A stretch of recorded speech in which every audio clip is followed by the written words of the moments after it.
Is it wrong that I always assume another driver is armed? Not in today's day and age, it's not. I think it's safer to assume that the driver is armed. Ninth Judicial Circuit State Attorney Monique Worrell says drivers should use patience and caution when on Central Florida's roadways.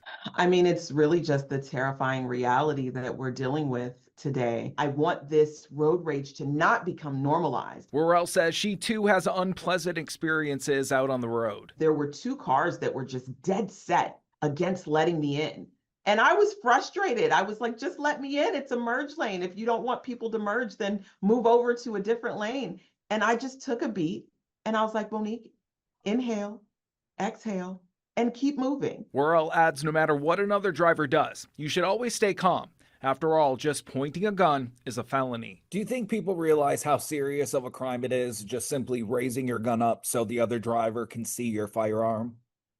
I think that's a really good point. And I think that what we're seeing is an increase in people having access to firearms. And those people sometimes don't have the training that's required to understand and appreciate the responsibility of gun ownership. With open carry allowed in Florida, Worrell says more people will be armed. With open carry, could it potentially be a more tempting situation for someone, especially if they are uneducated on the law?